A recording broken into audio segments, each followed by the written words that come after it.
오늘 우리들이 읽은 본문 말씀은 예수님께서 공생의 사역을 중간 결산하는 장면이라 할 수 있습니다. 이제까지 예수님께서는 제자들을 가르치시며 천국에 대한 이야기를 들려주셨습니다. 또 천국에 대해서 완벽하지는 않지만 천국의 맛을 보여주시는 기적과 이적을 나타내셨습니다. 예수님의 신앙 고백을 통한 중간 점검은 세 가지 목적이 있었습니다. 지금까지 보고 듣고 배운 제자들이 예수님 자신에 대해서 어떻게 생각하고 있는지를 알기 위함이었습니다. 두 번째는 이 제자들이 제대로 배우고 있는지, 다음 단계의 과정으로 가르침이 되어도 되는지를 알기 위함이었습니다. 마지막으로 세 번째는 예수님의 이러한 중간 점검은 앞으로 닥칠 십자가 순환에 대하여 제자들을 더욱더 강도 높게 훈련시키기 위한 전초 과정으로서 테스트였다라고 할 수 있습니다. 예수님께서 제자들을 이끌고 가이사랴 빌립보로 가셨습니다. 그곳에서 예수님은 제자들을 모아놓고 묻습니다. 사람들이 나를 누구라 하느냐? 이 질문에 제자들이 대답합니다. 세례 요한, 엘리야, 예레미야 또는 그냥 선지자 중에 한 사람이라고 합니다. 라고 대답을 했습니다. 그러자 예수님은 이제 제자들에게 질문을 던집니다. 그러면 너희들은 나를 누구로 생각하느냐? 그때 성질 급하고 나서기 좋아하는 시몬이 대답을 합니다. 예, 주님은 그리스도이십니다. 그리고 살아계신 하나님의 아들이십니다. 아마 이 장면에서 시몬 베드로도 스스로 놀랐을 것입니다. 어찌 무식한 어부의 입에서 이러한 선한 말이 나올 수 있단 말인가? 내가 생각해도 이 대답은 참으로 걸작 중에 걸작이야 라는 생각을 했었을 것입니다. 시몬이 이런 생각을 하고 있을 때 예수님께서 시몬에게 말씀하십니다. 요나의 아들 시몬아, 너에게 복이 있도다. 이를 너에게 알게 하신 것은 너의 아버지도 아니고 어머니도 아닌 오직 하늘에 계신 나의 아버지시니다 라고 예수님께서 말씀하셨습니다. 또 예수님께서 말씀하십니다. 시몬, 너의 이름을 이제 베드로라고 하여라. 너의 이름의 뜻인 반석 위에 나의 교회를 세울 것이다. 이 교회를 엄부의 권세가 이기지 못할 것이다. 이 교회에 죽음 같은 고난이 닥치더라도 교회는 능히 이기고 승리할 것이다 라고 이야기를 하십니다. 또 예수님은 말씀하십니다. 베드로에게 천국의 열쇠를 주겠다. 베드로가 이 땅에서 매면 하늘에서 매일 것이요 또 이 땅에서 풀면 하늘에서도 풀릴 것이다. 이 말씀의 의미를 요즘 하나님을 믿는 성도들은 크게 두 가지로 해석을 하고 있습니다. 천주교적인 해석인데 이것은 베드로에게 직접적으로 열쇠를 주시면서 베드로에게 이 모든 것을 맡기셨다는 해석입니다. 둘째는 우리 개신교적인 해석인데 베드로처럼 예수님께 신앙 고백을 하는 모든 성도들에게 천국의 열쇠를 주시고 이 땅에서 기도함으로 메고 푸는 권세를 주셨다는 해석입니다. 모든 것을 말씀하신 예수님은 마지막으로 제자들에게 당부를 하십니다. 그 당부는 예수님 자신이 그리스도인 것을 아무에게도 이르지 말라는 당부였습니다. 사랑하는 성도 여러분, 본문을 통하여 오늘 이 시간 우리들에게 말씀하시는 주님의 음성을 세 가지 질문을 통하여서 들음으로 은혜를 받기를 원합니다. 본문을 통한 첫 번째 질문은 왜 예수님은 가이사랴 빌립보에 가셨을까입니다. 본문을 통한 두 번째 질문은 예수님은 왜 예수님에 대해서 어떻게 생각하는지 물어보셨을까입니다. 세 번째 질문은 왜 예수님이 그리스도시며 하나님의 아들이심을 다른 사람들에게 아무에게도 말하지 말라고 하셨을까입니다. 첫 번째 질문입니다. 왜 예수님은 가이사랴 빌립보에 가셨을까? 예수님은 중요한 말씀 또는 중요한 교훈을 하실 때에는 한적한 곳으로 가셔서 제자들을 가르치셨습니다. 예를 들자면 팔복을 선포하기 위해서 마을을 떠나 산에서 선포하셨습니다. 또한 성찬을 제정하기 위해서 만찬 장소를 특별히 빌리시기까지 하셨습니다. 그러나 중요한 신앙 고백에 대한 것은 이방 우상의 중심지, 세상 정치가 난무하는 곳, 조용하고 엄밀한 곳이 아닌 도시를 선택을 하셨습니다. 우린 여기서 가이사랴 빌립보라는 도시가 어떤 도시인지 살펴볼 필요가 있습니다. 왜냐하면 예수님은 늘 하시던 방법대로 조용한 곳, 한적한 곳, 교육하시기에 적당한 곳을 선택하셨었는데 많고 많은 유대 땅의 도시들도 제쳐두고 왜 하필이면 그 멀고 먼 가이사랴 빌립보라는 곳을 선택하셨을까입니다. 가이사랴 빌립보는 주로 이방인들이 거주했던 도시라고 합니다. 이 도시는 그리스 로마 문화의 중심지였습니다. 따라서 각종 이방 우상과 신전이 백화점에 있는 물건처럼 모여있는 곳이라고 할 수 있습니다. 도시의 이름만 보더라도 쉽게 이해할 수 있습니다. 가이사랴는 로마 황제였던 디베로 가이사의 총애를 받기 위해 그의 이름을 따서 가이사랴라고 명했던 도시입니다. 뒤에 빌립보가 붙은 것은 로마의 수도의 이름이 가이사랴이니 똑같은 도시의 이름이 두 개가 있으면 헷갈리니까 가이사랴 뒤에 빌립보라는 이름을 붙였던 것입니다. 이렇듯 황제를 추앙하고 숭배하기 위해서 만든 도시, 인간적인 명예와 권력의 냄새가 물씬 풍기는 도시, 각종 우상과 신전이 모여있는 곳에서 오늘 예수님께서 제자들에게 이야기를 나누시면서 너희는 나를 누구냐 하면서 신앙 고백을 요구하고 계시는 것입니다. 예수님께서 이러한 가이사랴 빌립보에서 너희는 나를 누구라 하느냐라고 제자들에게 질문을 하십니다. 그때 시몬 베드로가 주는 그리스도시요 살아계신 하나님의 아들이십니다 라는 위대한 신앙 고백을 합니다. 우상의 신전이 곳곳에 서 있던 이 성읍에서 베드로가 외친 이 같은 신앙 고백은 의미가 참으로 깊습니다. 또한 이 신앙 고백을 따라 후일 베드로는 이방 우상의 각종 신과 황제 숭배를 거부하고 장렬히 십자가형을 받습니다. 예수님께서 가이사랴 빌립보에 가신 이유는 성도들을 우는 사자와 같이 달려들어 삶을 고통스럽게 하는 세상 속에서 유일하신 하나님이 조롱당하고 무시당하는 종교다운주의가 파는치는 이 시대 속에서도 예수님은 나의 주인이십니다. 예수님은 나를 구원하실 그리스도이십니다. 예수님은 유일하신 하나님의 독생자 아들이십니다 라고 고백하기를 원해서였다는 것입니다. 오늘날 각종 세속 문명 속에서 그리고 범람하는 돈, 명예, 권력 지상주의 풍조 속에서 우리는 과연 이 모든 것을 뿌리치고 가이사랴 빌립보에서 베드로의 신앙 고백을 담대히 외칠 수 있겠습니까? 주는 그리스도시요 살아계신 하나님의 아들이시니이다. 정말로 이러한 신앙 고백을 예수님께 할 수 있는 성도만이 예수 그리스도의 십자가의 비밀을 들을 자격이 있다고 마태복음 16장 21절을 통해서 주님은 말씀하십니다.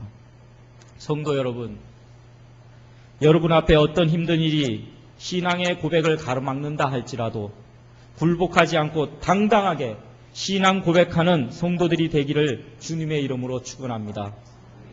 예수님께서 가이사랴 빌립보에 가신 이유는, 그곳에서 신앙 고백을 들으신 이유는 고난, 따돌림, 부끄러움을 주는 세상 앞에서 두려워하지 않고 자신이 믿는 바를 담대히 고백할 수 있는 저와 여러분들이 되게 하시기 위해서라는 것을 믿으시기 바랍니다. 두 번째 질문입니다. 왜 예수님은 예수님에 대해 어떻게 생각하는지 물어보셨을까입니다. 랄프 왈도 에머슨이라는 유명한 신학자가 있습니다. 이 사람이 이렇게 말했습니다. 신앙은 영혼의 시인을 받아들이는 데 존재하고 불신앙은 그것을 부인하는 데 존재한다. 성경 로마서 10장 9절에서 10절 말씀입니다. 내가 만일 내 입으로 예수를 주로 시인하며 또 하나님께서 그를 죽은 자 가운데서 살리신 것을 내 마음에 믿으면 구원을 얻으리니 사람이 마음으로 믿어 의에 이르고 입으로 시인하여 구원에 이르느니라. 하나님께서 우리에게 입술을 주신 이유는 우리의 입술을 가지고 하나님을 찬양하고 우리의 입술을 가지고 하나님께 기도하며 우리의 입술을 가지고 신앙을 고백하기 위함이라는 것을 믿으시기 바랍니다. 로마의 어느 황제가 한 유능한 건축가를 데리고 와서 자신을 위해 원형 경기장을 만들라고 명했습니다. 그리고 그 대가로 건축가를 위해서 성대한 잔치를 베풀어 주겠다고 약속을 했습니다. 이 건축가는 열심히 그리고 최선을 다해서 원형 경기장을 완성을 했습니다. 황제는 약속대로 이 건축가에게 엄청난 잔치를 베풀었습니다. 잔치가 무르익을 즈음에 너를 위하여 내가 준비한 것이 있노라 라고 말하면서 이 황제가 보여준 것은 다름이 아닌 한 무리의 기독교인들이 원형 경기장 안으로 끌려왔으며 또한 이 원형 경기장에 있는 기독교인들에게 굶주린 사자가 성큼성큼 달려가서 이들을 찢어 죽이고 또한 다리를 물어서 먹고 얼굴을 물어서 먹는 장면을 보여주는 것이었습니다. 이것을 보고 많은 사람들이 잔치에 참석해서 열광하고 기뻐하며 황제를 찬양했다고 합니다. 그때 이 건축가가 큰 소리로 외쳤다고 합니다. 나도 기독교인이요 라고 크게 외쳤다고 합니다. 격분한 황제는 건축가에게 그리스도를 부인하면 살려주겠다고 협박을 했습니다. 그러나 건축가는 그리스도를 부인하지 않고 나는 그리스도를 나의 왕, 나의 주인으로 섬기며 그분만이 나의 유일한 구원자이심을 믿습니다 라고 외쳤습니다. 그러자 황제는 건축가에게 이렇게 말합니다. 조용히 하라. 오늘 내가 만일 조용히 침묵한다면 이 원형 경기장을 만든 공로를 생각해서 너의 목숨을 살려줄 것이다. 그러나 계속해서 기독교인이라고 말한다면 너의 목숨을 저 사자들에게 줄 것이다. 건축가는 망설임 없이 다시 외칩니다. 나는 그리스도인입니다. 나의 주인은 예수님입니다. 나를 구원하실 분은 당신이 아니라 예수님이십니다. 그분은 유일하신 하나님의 아들이십니다. 만약 건축가가 침묵했다면 이 땅에서 목숨을 구원했을 것입니다. 그러나 건축가는 믿는 바 신앙을 고백함으로 이 땅에서 죽었지만 저 천국에서 영원히 살 줄로 믿습니다. 사도행전 4장 18절 말씀입니다. 그들을 불러 경계하여 도무지 예수의 이름으로 말하지도 말고 가르치도 말라 하니 라고 기록하고 있습니다. 사탄은 성도들로 하여금 말하지 못하게 고백하지 못하게 합니다. 영원히 침묵하게 합니다. 사랑하는 성도 여러분, 혹시 저와 여러분은 오늘날을 살아가면서 세상 속에서 침묵하며 살아가고 있지는 않습니까? 세상 사람들이 예수님에 대해 뭐라고 말하든 거기에 대해서 아무런 응답도 하지 않고 잠잠히 조용히 지내고 있지는 않습니까? 그분만이 나의 구원자이시며 유일하신 하나님이시라는 것을 고백하며 선포하며 살아가는 은혜가 있기를 주님의 이름으로 축원합니다. 예수님께서 제자들에게 자신에 대해서 어떻게 생각하는지 물으신 이유는 입으로 시인하고 선포하는 삶을 살게 하기 위함이었던 것입니다. 우리 이 시간 다 함께 저를 따라서 신앙의 고백을 해보겠습니다. 예수님은 나를 구원하신 그리스도이십니다. 오늘 이 시간 우리를 방해할 사람은 아무도 없습니다. 방해할 곳이 있는 곳에서도 이렇게 담대하게 외쳐야 하겠지만 오늘 이 시간 한번 연습을 해보자는 것입니다. 예수님은 나를 구원하신 그리스도이십니다. 예수님은 나를 구원하신 그리스도이십니다. 예수님은 살아 역사하시는 유일하신 하나님의 아들이십니다. 예수님은 살아 역사하시는 유일하신 하나님의 아들이십니다. 아멘. 이러한 고백이 여기에서뿐만 아니라 여러분들의 가정 속에서 또한 직장 속에서 친구의 만남 속에서 이루어지는 은혜가 있기를 소원합니다. 세 번째 질문입니다. 왜 예수님이 그리스도이시며 하나님의 아들임을 아무에게도 말하지 말라고 하셨을까라는 질문입니다. 예수님께서 제자들에게 신앙 고백을 들으실 때 유대 사회는 크게 두 종류의 메시아, 즉 그리스도를 원했습니다. 이러한 생각은 이스라엘 사람뿐만 아니라 예수님을 따르던 제자들에게도 있었습니다. 첫째는 정치적인 메시아였습니다. 로마의 압제로부터 해방시켜줄 메시아 그리스도를 원했습니다. 둘째는 사회적인 메시아였습니다. 굶주림과 기근, 가난으로부터 구원해줄 메시아 그리스도를 원했습니다. 예수님은 정치적으로, 사회적으로 모두 합당한 분이셨습니다. 바람과 풍랑을 잠잠케 하시는 능력, 물 위를 걸으시는 능력, 귀신도 제어하시는 능력, 물고기 2마리와 보리떡 5개로 수천 명을 배부르게 하신 능력, 어디를 보아도 부족함이 없는 자신들이 원하는 정치적으로 사회적으로 합당한 메시아 그리스도였습니다. 이스라엘 모든 백성들이 원했던 메시아, 또한 제자들이 원했던 메시아는 바로 예수님이셨습니다. 그러나 예수님은 자신이 메시아임을, 그리스도임을 알리지 못하게 하셨습니다. 그 이유는 이스라엘 모든 백성이 원하는 것을 이루기 위해 이 땅에 온 것이 아니라 하나님께서 원하시는 것을 이루시기 위해서 이 땅에 오셨기 때문입니다. 또한 하나님께서 예수님을 이 땅에 보내신 뜻을 이루는데 전심전력하기 위해서였습니다. 예수님은 사람들이 세례 요한처럼 헤롯을 꾸짖어지기를 원했습니다. 그러나 예수님은 이것에 초점을 맞추지 않았습니다. 사람들은 예수님이 갈멜산의 엘리야처럼 이방 우상들과 싸우는데 초점을 맞춰주기를 원했습니다. 그러나 예수님은 그렇게 하지 않으셨습니다. 예수님은 예레미야처럼 이스라엘을 위해 눈물을 흘리며 기도하는데 삶의 목적을 맞추지 않으셨습니다. 왜냐하면 하나님께서 예수님의 삶의 목적을 곳에다 맞추지 않으셨기 때문입니다. 만약 예수님을 세례 요한처럼, 엘리야처럼, 또한 예레미야처럼 사는데 하나님의 뜻이 계셨다면 분명히 예수님은 그러한 삶을 살았을 것입니다.